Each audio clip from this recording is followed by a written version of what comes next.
Samu, what did you make of that tackle and the way he dealt with it? Um, on my run? Yeah, on your run. This is um, look. I respect the ref's decision. He's in a high-pressured environment.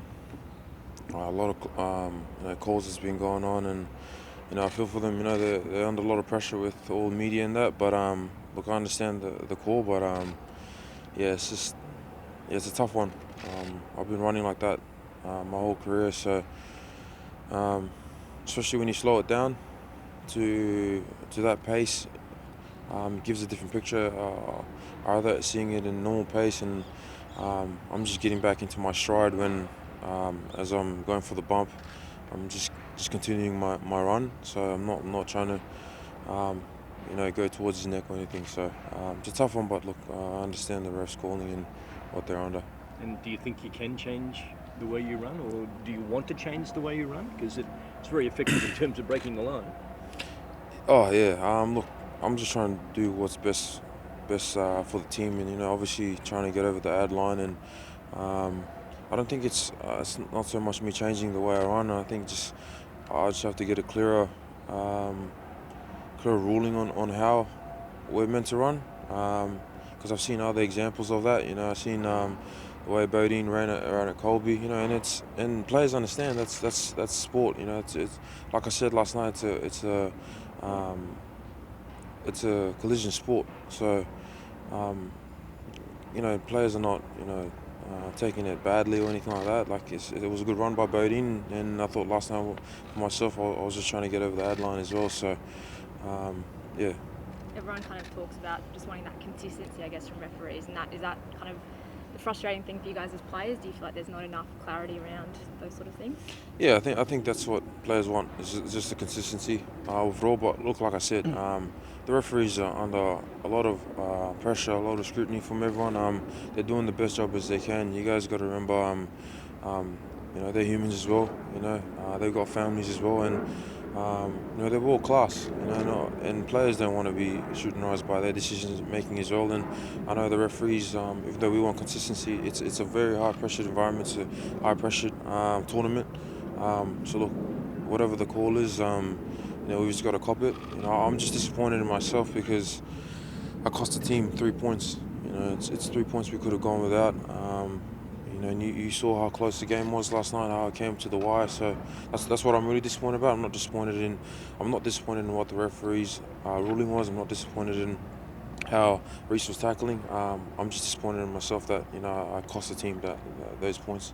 These rules were put in place, essentially for safety reasons. Yep. But do you think players should have a bit more input and a bit more say into them before they set the rules? Yeah, you think so, because at the end of the day, you've got to understand from a player's point of view.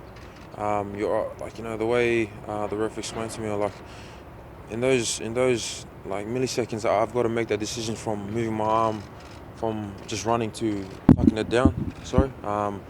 Like, what do I do if I don't have my arms up? Like, is his shoulder going into my head? How am I keeping myself safe?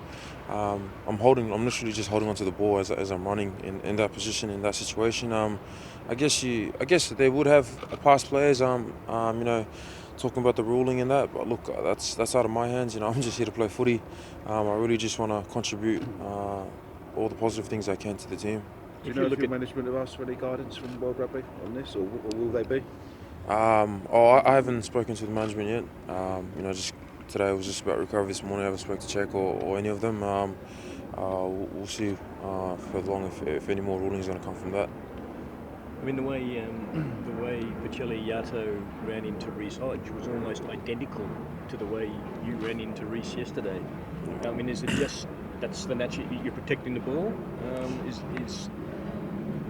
It seems like they've got a real quandary on their hands how to solve this. Yeah, like I said, it's a tough one. The way the ruling is, like you see examples like Reece's, you see examples even like last night with Issy. The way he got tackled, like it's a hard one. But to be honest, I just want to get on with playing footy. I don't want all these penalties and rulings to stop the way boys want to be physical. Like I keep saying, it's a collision sport. It's a tough sport to play. We're putting our body on the line Obviously, there's certain things that will definitely come out. You'll know that's illegal or whatever. But if I'm holding onto the ball and I'm running straight at someone, I just don't know what else I can do.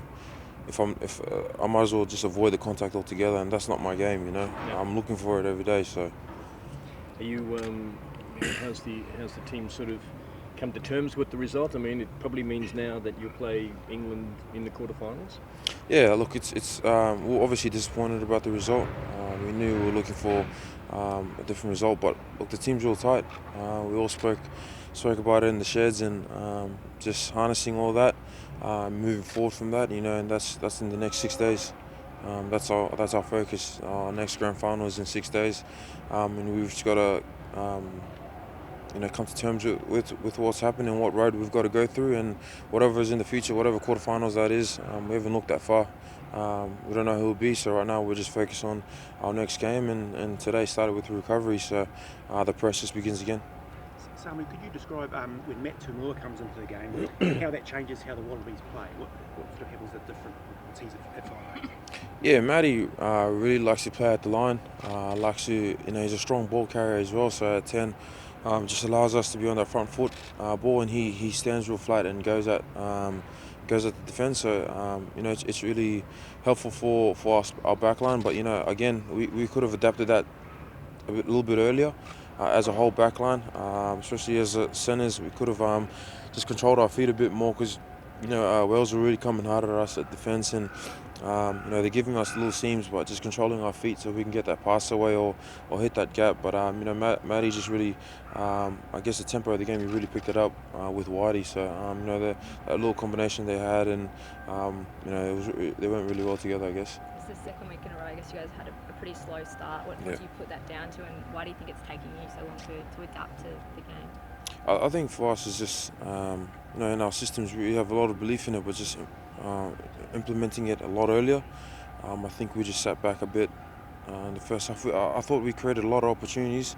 I'm guilty of losing the ball at those crucial times. It's something I've got to work on and be better at. And I think just as a team, just like little setbacks as we're making real inroads, whether it's a penalty or if it's a drop ball or whatever it is, we're hurting ourselves. You saw in the first half we created a lot of opportunities but just didn't finish them off. Good covering tackle from Dan Bigger, wasn't it? Yes, it was very good. Probably should have looked in my inside. I didn't see Marika flying down the middle there, but no, it was a really good tackle. For me, I was just trying to get over the line there, so really well done. Can you afford to rest players or manage players going into this Uruguay game, or the guys who played last night, itching to get out there again in 6 days' time, or whatever it is?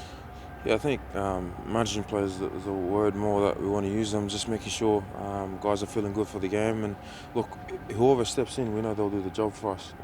We've got a strong 31-man squad. Obviously, missing out on Reece for the next couple of weeks is on holiday. So, look, we've just got to trust in whoever steps in. Whoever gets selected, they'll do the job for us. And we're going to train hard this week. We've got a quick turnaround, not quick turnaround, but a shorter turnaround. So recovery is going to be has to be top notch. Samu, how do you? Obviously, the message is always to start in the first half, like you did in the second half. But when we get to the quarterfinals, how do you think you make sure that happens, having had that frustration 2 games in a row? Yeah, look, the quarterfinals are still far away in our minds. We've got Uruguay this week, and for us, it's just about building.